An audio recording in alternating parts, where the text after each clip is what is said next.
Trinamool Congress, BJP, CPM, Congress আমাদেরকে certificate দেবে, ISF সেটা মাথায় নিয়ে চলবে নাকি? আইএসএফ মানুষের প্রতি ভরসা রাখে, মানুষের প্রতি আস্থা রাখে। হই হই করলাম, ভোট মিটে গেল, আবার সেই পাবলিককে গালি দিলাম, ওটা আমরা করি না। 2021 সালে মানুষ আমাদের সাথে ছিল, যতটা তারা পেরেছে ভোট দিয়েছে। 8 লক্ষের অধিক ভোট আমরা পেয়েছিলাম। সংযুক্ত মোর্চায় প্রায় 40 লক্ষের কাছাকাছি ভোট পেয়েছিলাম। সবটাই কিন্তু আমরা গ্রহণ করেছিলাম। অন্যজন অনেকে অনেক কথা বলেছে, মানুষ ভোট দেয়নি, বেইমানি করেছে, হ্যান করেছে, ত্যান করেছে, ওটা আমি বলবো না। মানুষ স্বতঃস্ফূর্তভাবে উপস্থিত হয়েছে, ভালোবাসার হাত বেরিয়ে দিচ্ছে। আশা করছি এই ভোটটা আমাদের ইভিএম মেশিনে যাবে।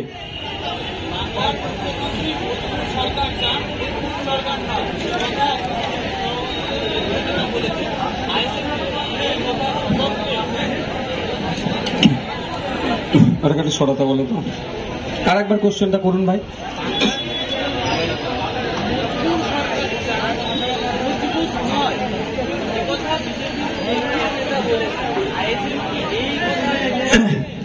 আমরা বিজেপির ভাষায় মজবুত আর তৃণমূলের ভাষায় মজবুর, এই দুটো কি ভরসা করতে পারি না।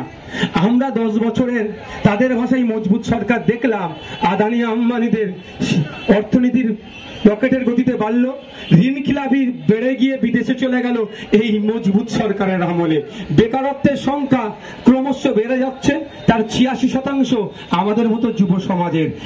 আপনার কালো টাকা বিদেশ থেকে ফিরিয়ে নিয়ে এসে 15 লক্ষ টাকা করে অ্যাকাউন্টে দেবে বলেছিল। এই বিজেপির ভাষায় মজবুত সরকার ফেল হয়েছে। আর মজবুত সরকারের কথা বলছেন মমতা ব্যানার্জির, ডবল চাকরি দেওয়ার কথা বলেছিল। চাকরি তো দূরের কথা, এখন আমাদের 26,000 ছেলে মেয়ের চাকরি বাতিল হয়েছে। এই মজবুর সরকারের তৃণমূলের ভাষায় বলেছিল 11 সালের আগে ক্ষমতায় আসলে মুসলমানদের শিক্ষা, স্বাস্থ্য, কর্মসংস্থানের ব্যাপক উন্নতি হবে। আরো অবনতি হয়েছে। দলিতদের অনেক কিছু হবে, আদিবাসীদের অনেক কিছু হবে। 6 মাসের মধ্যে শিল্প করে দেব। সরকারি কর্মচারীদের কেন্দ্রীয় সমাহারে ডিএর জন্য তিনি সওয়াল করেছিলেন। এদের ভাষায় মজবুরের সরকার কি করলো? সবটাই ফেল করেছে। সুতরাং এদের তৃণমূলের বা বিজেপির এই মজবুত আর মজবুরে আমরা আর বাইনারিতে যাব না। আমরা জনগণের সরকার গড়ব, যে জনগণের সরকার বেকারত্বকে কমাবে, যে জনগণের সরকার মানুষের হাতে রুজি রুটি তুলে দেবে, যে সরকারের আমলে সাংবাদিক স্বাধীনতায় হস্তক্ষেপ হবে না, যে সরকারের আমলে ধর্মীয় বিভাজন হবে না, এক কথায় যে সরকারের আমলে রাজ্য দেশ এগিয়ে যাবে, সেই সরকার আমরা গড়তে চাইছি।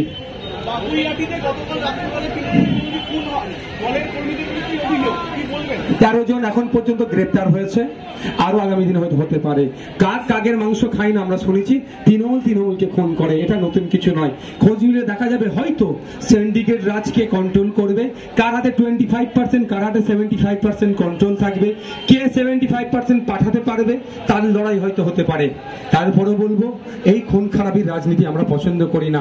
তৃণমূলেরই খুন হোক না কেন, সেও একজন মানুষ, তারও একজন পরিবার আছে, তারও সন্তান থাকতে পারে, তারও স্ত্রী থাকতে পারে, তারও পিতা আছে। এই অন্যায় যেটা করছে তৃণমূলের আমরা মেনে নিতে পারছি না। আমরা চাই শান্তিপূর্ণভাবে মানুষ বসবাস করুক, যার যে রাজনৈতিক মতাদর্শ নিয়ে চলছে চলুক, বা নিজেদের মধ্যে গোষ্ঠীদ্বন্দ্ব যেটা হচ্ছে সেটা অবিলম্বে বন্ধ হওয়া দরকার।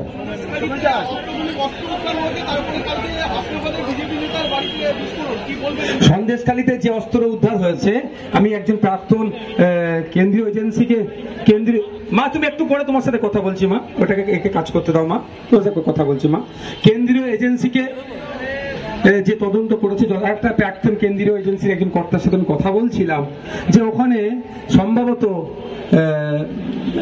ব্ল্যাক নাকি জিলাক, হ্যাঁ গ্লক, কেন্দ্রীয় গ্লক 17 নামে একটা এই ধরনের বন্দুক পাওয়া গিয়েছে, যেটা আমাদের ফোর্সের কাছে, রাজ্যের পুলিশ, দেশের পুলিশের কাছে থাকে না।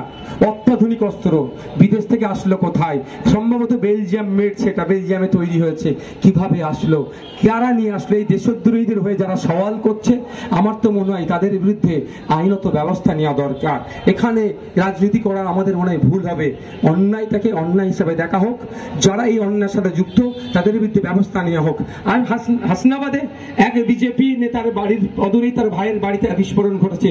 যদি এই বিজেপি নেতার বাড়িতেও বিস্ফোরণ রেখে মানুষের মধ্যে তেজস্ক্রিয়া রেখে মানুষের মধ্যে বিভেদ করার চেষ্টা হতো, আমাদের সিআইডি ওখানে পৌঁছেছে, তদন্ত করছে। আশা করবো আমাদের সিআইডির কাছ থেকে নিরপেক্ষতা বজায় রাখবে।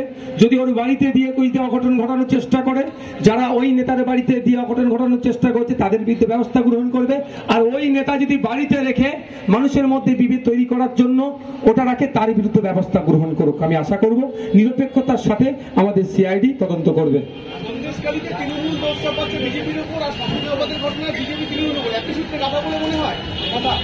দেখুন, এরা বাইনারি বারবার তৈরি করার চেষ্টা করছে, বিজেপি তৃণমূলের বাইনারি।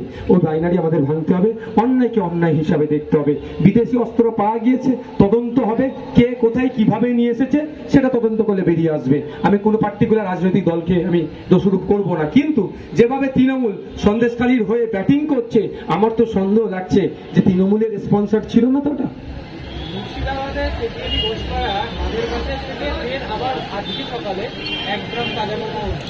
আমাদের রাজ্য তো বোমের স্তূপে, ভারতের স্তূপে দাঁড়িয়ে আছে বিভিন্ন জায়গায়। দেখুন না, এই তো দত্তপুকুরে কিভাবে তেজস্ক্রিয় বোমা দিয়ে করে বিস্ফোরণ ঘটলো, বাজি কারখানার আড়ালে কিছু করতে পারলো না, আমাদের এক নেতাকে অ্যারেস্ট করেছিল। এটা ছাড়া ওদের কিছু করার আছে? ওরা তো এই শিল্পকে চালাচ্ছে। খবর পেয়েছিলাম ওখানকার বোম নাকি ভাঙড়েই যেত, আমাদের কর্মীদের উপর ওই বোমই চালিয়েছে। আজকে যে ঘটনা ঘটেছে, বিভিন্ন জায়গায় উদ্ধার হচ্ছে, রাজ্য সরকার তো ব্যর্থ। তারা আজকে ঠিকঠাক করে তো দায়িত্ব পালন করেনি বলে এই বোমাগুলো এসেছে। এখন যেহেতু ইসিআই এর হাতে আছে, ইসিআই কি কটা ভূমিকা পালন করে সেটা দেখার বিষয়।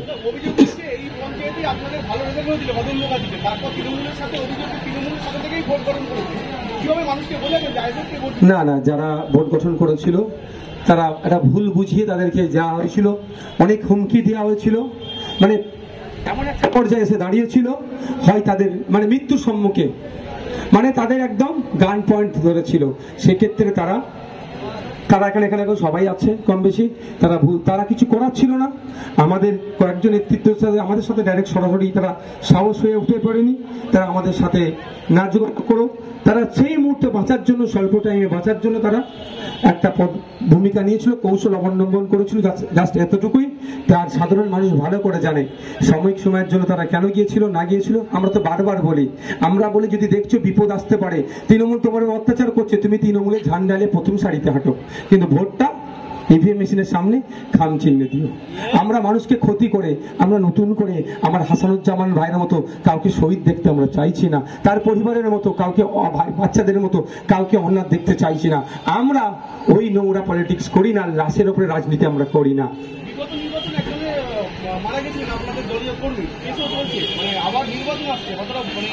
হাসানুজ্জামান ভাই, তার পরিবার আছে, আমরা এই বছরে একবার করে এসে মালা পরিয়ে দিয়ে চলে যাই না, অমর রহে বলি না, খোঁজে দেখতে পারেন। হয়তো বছরে নির্দিষ্ট ওই দিনটা আমরা আসি না, সারা বছর আমাদের কর্মী বেঁচে থাকলে হাসানুজ্জামান আমাদের হয়ে লড়াই করতো, আমাদের হয়ে কথা বলতো। তিনি আমাদের মধ্যে নাই, তার পরিবার আমাদের সাথে যাতে যুক্ত থাকতে পারে, আমরা যে আইএসএফ এর পরিবার সেই রকম পরিবার হিসেবে তাকে আমরা আগলে রেখে। শুধু হাসানুজ্জামান নয়, আমাদের আরো 3 জন কর্মীকে শহীদ করেছে এই তৃণমূলের আমলে, ভাঙড়ের 3 জন, তাদের পাশেও আমরা তাদেরকে আইএসএফ আগলে ধরে রেখেছে। এই নির্বাচনে আমি আশা করব শান্তিপূর্ণভাবে ভোট হবে এবং মানুষ এই হানাহানিতে জড়িয়ে পড়বে না। আপনারা ভালো করে জানেন হাসানুজ্জামানকে যারা শহীদ করেছে তারা কিন্তু ঘরের রান্নার ভাত তারা খেতে পাচ্ছে না, তাদেরকে পালিয়ে বেড়াতে হচ্ছে। আমি চাই না তারা ওই রকম ভাবে অন্য কারো পরিবার পালিয়ে বেড়াক, অর্থাৎ হিংসা থেকে তারা দূরে থাকুক।